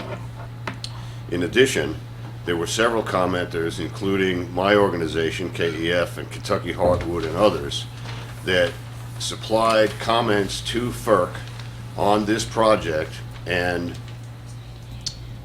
requested that they tie in together the compressor station, the repurposing of the pipeline, and the fracking leases that have been purchased in southern Madison County and northern Rockcastle County, all into one environmental impact statement, and not allow the fragmentation of each one of these individual pieces to be permitted and to move forward as if they weren't connected. It's the feeling of several of the folks and the groups that I work with that part of the reason for the new compressor station and part of the reason for the pipeline that would now be available to send natural gas liquids that are a result of fracking into this pipeline is if they get all that put in place, the fracking in Red Lick and up at Clear Creek and elsewhere would have a greater opportunity to happen, because now you have a delivery system that's available to move that material. So we have submitted comments to FERC asking them to combine all of these things in an environmental impact statement. So I just wanted to let the commission know that that is an ongoing process, and we may be dealing with an environmental impact statement in the future rather than the existing environmental assessment that Fitz noted. The comment period is ended for that. So You don't have any response to your all's concern? not that I'm aware of. No, not yet. So, but that's on the chopping block, and just wanted to reiterate that I mentioned to you last time. Okay. Thank you. Okay, any other commission members have any comments or concerns before I recognize anyone in the audience? Okay, is anyone in the audience like to address this regulation amendment? Yes, sir. Come up to the podium, please, and state your name and address for a record.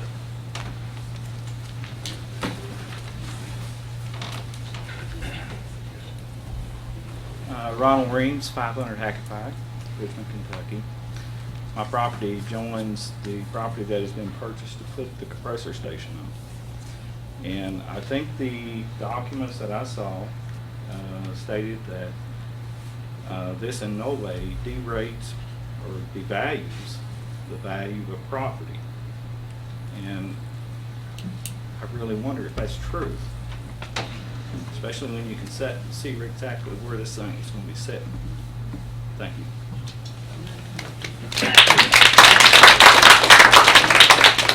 Mr. Fitzgerald, you want to address that, some of your experiences with the You know, there. value of property? Yeah, I'm beyond my pay grade in trying to talk about property valuation, but there are really two issues there. One is whether it devalues the property. The second is whether it makes more difficult selling the property, because you have a land use which may be of benefit to the ultimate customers of the natural gas, but the impacts are very localized and very disproportionate and really doesn't benefit any of the surrounding landowners. So there are studies that have looked at proximity to landfills, proximity to other types of facilities that are considered to be LULUs, locally undesirable land uses, and there are some negative impacts.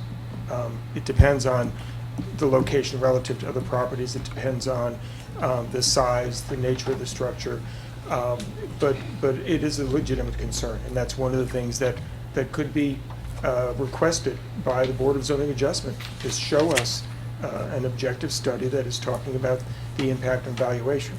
You know, we've done host agreements with some of the landfills around the state where we put in a property value guarantee that if the adjoining landowner cannot sell their property for its fair market value, that the company would make up the difference.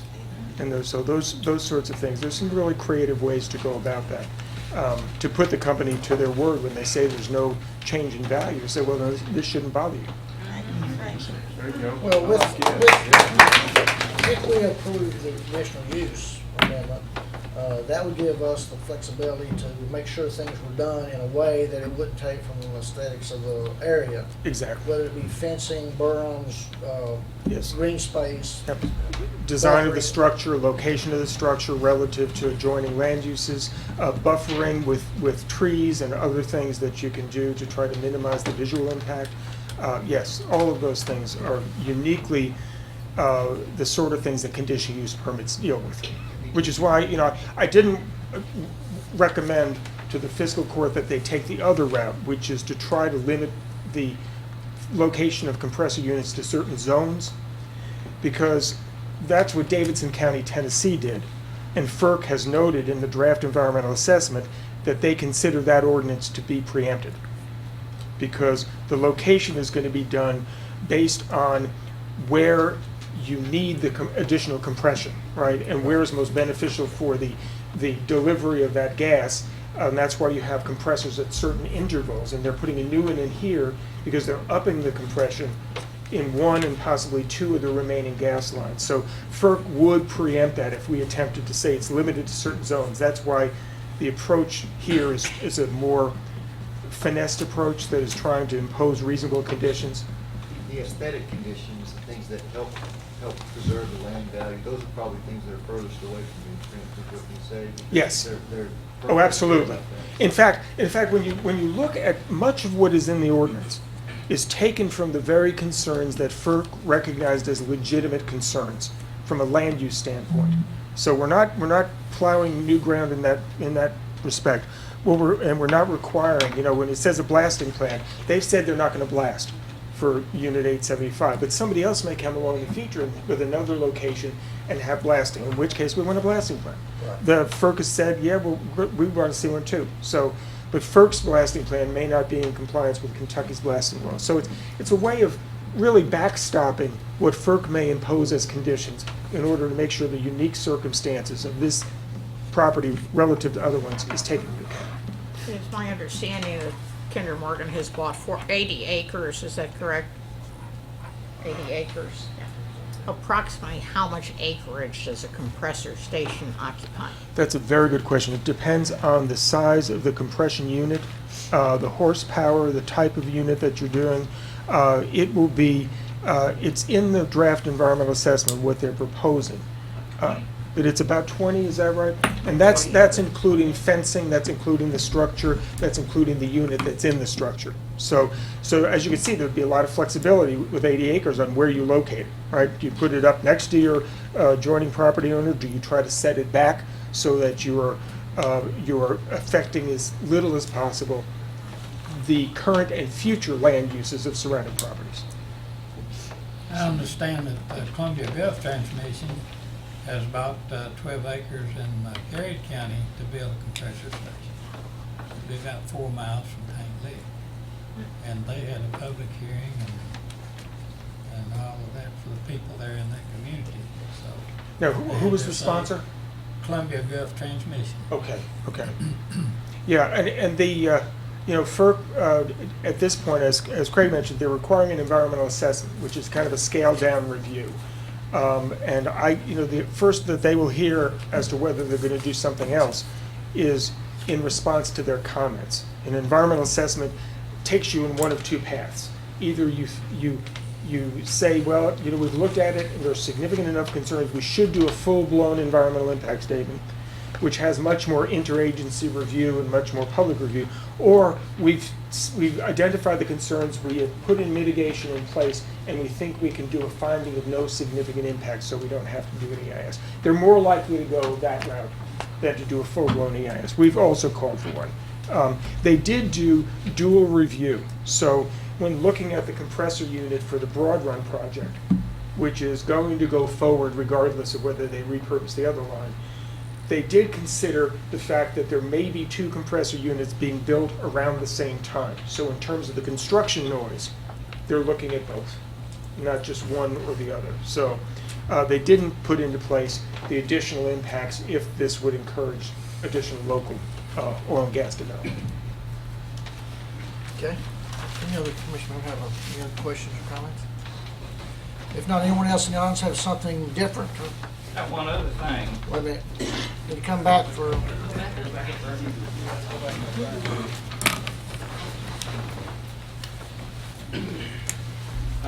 Ronald Reams, 500 Hectare, Richmond, Kentucky.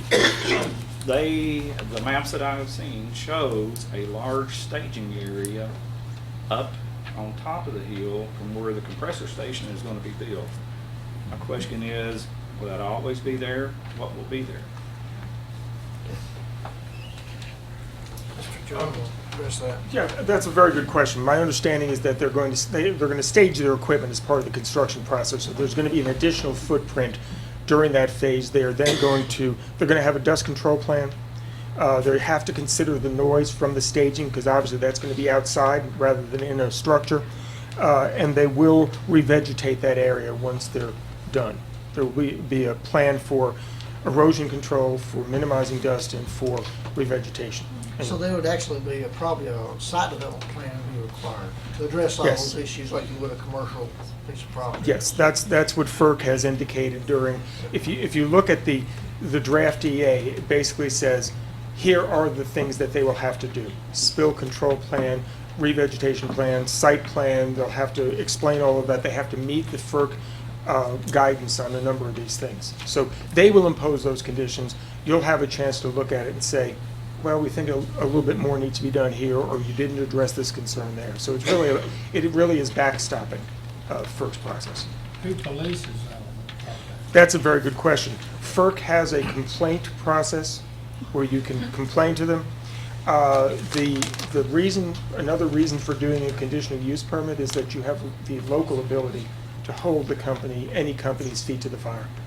You have, Board of Adjustments would make a referral, and the county attorney's office could require specific compliance with any conditions of the conditional use permit. Bert, Marty, you're our county police. And I know you needed more work on your plate. Do you know approximately how long, weather permitting, approximately how long it takes to build a 16,000 horsepower compressor station? I think they were looking, and I could be wrong, but the draft environmental assessment was assuming about a 6-month period with some overlap between the one and the other because the timing of the two projects are different. You know, they've got the draft environmental assessment out and the comment period is closed for broad one, so that's your first compressor.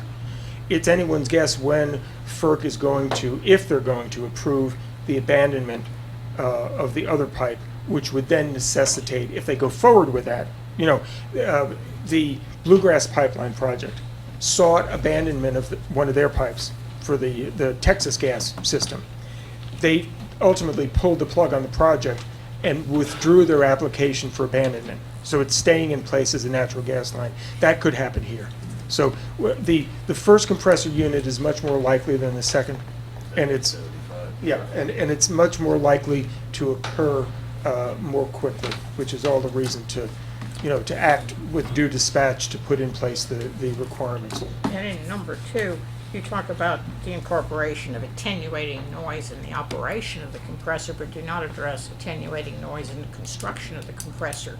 Would that be preemptive in the eyes of FERC to attenuate noise during construction? No, they're looking at both. And I think if you look at the draft EA had measurements that were taken and assumptions that were made concerning the operation of the construction equipment. And so they've required that they address both, the construction and the operation. And I believe that our language also looked at construction operation. If it didn't, then it needs to, because you've got two separate sets of ambient noise levels. One of them is going to be contained within a structure, the other one isn't. Yes, I see the incorporation of equipment to measure and attenuate noise associated with operation. Should say construction and I do not operation. I do not see anything about construction. Yeah. Should be a construction operation. There's any number of things you can do. For example, rather than doing audible alarms for backing up equipment, you can do visual, and OSHA allows that. So you would look at those sorts of things, so you won't have, and you look at hours of operation, so that you don't have backup alarms going off at, 10, 11, 12, 1, 2, or 3 in the morning, so yeah.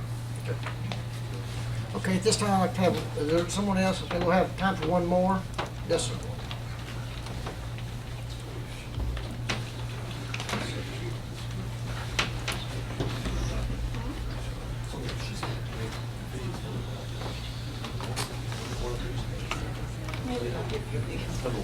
Harold Butcher, 2815 Red Elms Road. But I have some property at 2255 and 2103, which is on the map. My question is what you're working on for this one pipeline, for all pipelines? I have 2 pipelines running through that property up there. The way I understand it is that this ordinance would address anything that comes in our county. They would fall under the jurisdiction of this amendment regulation. Is that compressor? Yes. I have one pipeline there, it's on the map there, that's active. And the other one, a few years ago, they abandoned it. So what you've got going on now, in a few years, we could be having addressed it on a different pipeline that's abandoned. Yes. Now, about 3 years ago, I had a dozer out there. And of course, I had to call in, and water lines, pipelines, they had to mark them. They marked the active one. I asked them about the inactive, the one that's abandoned. They said there's nothing in it. So what you have is, on the abandoned ones, there's nobody looking at them to protect, to make certain somebody doesn't dig into one. And then you could come along and put gas in that one and have a major problem there. So you almost need, even if it's abandoned, somebody marking that when somebody's digging, ensure that no damage is done to that. Yeah. My understanding that they have an easement that they purchased years and years ago that doesn't allow any kind of construction or anything on it unless they approve it, regardless whether it's active or not active. That's been my experience. Yes, but what I'm talking about, just farm work, digging up trees, whatever. The one that abandoned, there's nobody looking at that line to ensure that you don't dig into it. So when you call 811, no one comes out there and flags anything? The guy came from Lancaster, from Danville, and he flagged the one that was active. I asked him about the other one. He said, it's abandoned, we don't have anything in it, so I don't flag it. So one that you're working on has been abandoned. You want to make certain that somebody should be looking at that, so if they come along and repurpose it and put gas in there, that nobody has damaged that line. Because I tell you, he didn't flag the abandoned line on my property. Now, a few years ago, I say a few years, 12 or 15 years ago, I was cleaning out a pond, and that line runs right with the pond bank. They came and flagged that. In fact, I had him to stay while we broke the dam on the pond. Yeah. So they had been doing it, but they did not flag that line. I knew where it run, so we didn't dig into it. But they're not looking at the lines that are abandoned. Tennessee case is not. Yeah. Okay. Thank you very much. That's probably something that we could call 811 and ask them about. Whether they, some of the 811 people that flag these utility lines, they're contractors, and they may have been told not to do that, but I don't understand why that would happen. Of course, like any service, they have to start flagging. I mean, they do it intentionally to locate the line, they start flagging it. The damage may have But already we wouldn't know if been they by the were. bulldozer. They would not know that. Mr. Farmer, we got one more person, I think. Okay, we'll take one more.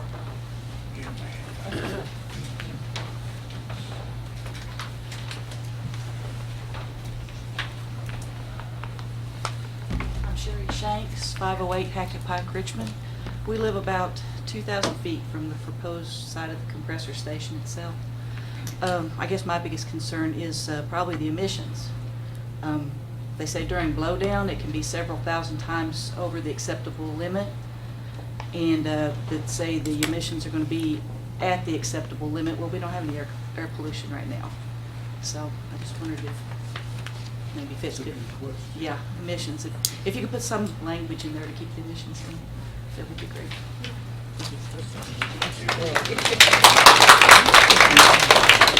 Sister, you want to address that question? Sure. There are state and federal requirements dealing with emissions, but they generally look at the ambient air over a much wider period, or wider area. They don't look at the impact of emissions between one property use and the other. We did require that they consider emissions and report to the Board of Zoning Adjustment what those emissions would be from the operation of the, here we go. It's installation of such controls on ambient emissions of air pollutants associated with the testing, operation, and maintenance of the compressor unit. So we're trying to cover all of that as is sufficient to prevent off-site nuisance conditions. Okay? So we did try to address the initial testing and the operation and the maintenance, which would include blowdown. The environmental impact study, would that not cover the emissions of? It should, off the top of my head, I don't recall. I believe it did discuss what are the emissions from the periodic maintenance, and they described there are. I believe FERC will impose requirements. You can, when you're doing blowdown, you can require that there be filters installed. That will address it. Yeah. Oh yeah. Yeah. You're dealing with volatiles that are subject to capture in a SUMA canister or otherwise. So to answer her question, that is something that should be done by FERC as part of the approval, but it's something that could be done by the Board of Adjustment if in fact it hasn't been part of the language is in here already. Yes, yes. So there's language that talks about how to capture the emissions. It talks about they will have to come in and identify what those emissions will be, and they'll have to propose mitigation strategies, which could include that, in order to prevent nuisance conditions 2,000 feet away, or for that matter, any adjoining property. Because that's really, it's one thing to talk about volatile chemicals and ozone or air quality. Fortunately, Madison County's air quality has attained all of the standards, but that doesn't mean that a next door land use isn't being a nuisance, right? Because eventually the mercaptans and the methane will dissipate. Methane you don't smell, but mercaptans that are in the line in order to identify leaks, you do smell. They're intentionally smelling. So you want to address those issues, and there are ways to do that. Okay. Any other concern or question commissioners have? Yeah, well, we have the opportunity to review the landscape buffers and the building site. That would probably be done in a site development plan. Part of the site development. Yeah, I would That'd think be required. that would come to us. Yeah, after the Board of Adjustment starts the conditional use permit, then they'd be required to submit a site development plan to the development review team, DRT, then at a work session of the planning commission, and then it would be voted on just like any other commercial site development plan. Would there be a notification to the public to come to see that? There's no notification requirement for a site development. Okay. Okay, any other question, comment from the commission? But there is for the conditional use permit part of that, so the That's what I public wanted will be to made know. aware of it. That's what I The Board of wanted to know. Adjustment part, yes. Okay, thank you. Okay. Okay, no other questions or comments? I'll open Public for. will know by signage on the property. There will be signage on the property, there will be advertisements in the paper. Yeah, just like any other kind of public hearing that we have, like I assume everybody heard about this area. It would be the same advertising procedure. And if I lived out in that area, I'd want to come and see that meeting. Before I ask for a motion, is there anyone here from the gas company? Any representative? Tim? I didn't think so. I Willing to should admit ask, it? should ask that Yeah, on the willing last to. one. Okay. I'll open the floor for a motion then. I would like to make a motion, Mr. Chairman, in keeping with the comprehensive plan of Madison County, 2015. It is an important function of the fiscal court and the planning commission to protect the quality of life of the citizens in Madison County, including not just land and roads and property values, but also to include the aesthetic values of Madison County in terms of noise and air and visuals, and to protect the integrity of the character of the zones in which structures are located. I would make a motion that we amend, as noted on page 3 of the resolution presented by Thomas Fitzgerald, section 402.7.3 of the 2013 Land Use Regulations of Madison County. I would ask that 2 changes be made. In number 2 of the amendment, as noted, I would ask that it read incorporation of equipment and measures to attenuate noises associated with construction and operation of the compressor unit. And I would ask that a number 10 be added to the end. The incorporation of sufficient bonding to protect the roads and restore the roads to pre-construction status and to maintain Madison County roads that are used for the operation of the compressor stations. Thank you, sir. Okay, we have a motion to approve as the amendment as submitted with changes in number 2 of the 402.7.3, not 2013 land use regulations, to include the wording of construction, and also add a section 10 for bonding of the roads and or infrastructure. Or infrastructure. Or infrastructure, okay? A motion to approve, we have a second? Second. Have a motion and a second. Any further discussion? If not, we'll have a vote. Shannon Pennington, Yes. Paula Bianchi, Yes. James Keaton, Yes. Alan Hatfield, Yes. Chris Hager, Yes. Robert Farmer, Yes. Chandler Combs. Yes. And like the other amendment, this will go to the fiscal court for 2 hearings for their approval as a recommendation from this planning commission. Next on our agenda is new business. Bert, Marty, anything to come forward? Okay. Thank everybody for coming tonight. Yes, I do. I would like to say thank you for everybody coming tonight.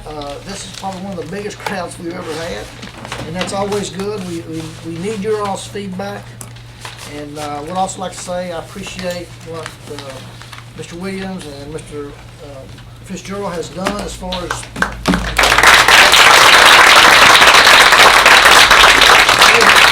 they have supplied us with documentation, films, videos over the past several weeks. It's been really helpful to give us a better idea of what we can expect in the future. And I appreciate your hard work and dedication for that. And I think, Craig, did you have? Well, I'd just like to thank you. as the judge mentioned, we've been dealing with this for about a year now. And as you can tell, it's very complicated and rather complex, and working through all of this material to try to get to a point where you actually have something tangible to vote on. And you've taken this on in a very responsible way. I thank Tom Fitzgerald. I worked with him for years on different issues, and his diligence is unsurpassed in these kinds of issues. I appreciate your time. I'm sure all the other folks here in the audience appreciate your time and your diligence, so thank you very much.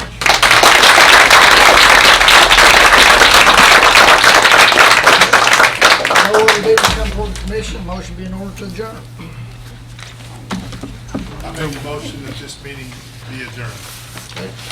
Chandler Combs? Yes. Shannon Pennington? Yes. Alan Hatfield? Yes. James Keaton? Yes. Mullin Bianchi? Yes. Robert Farmer? Yes. Chris Hager? Yes.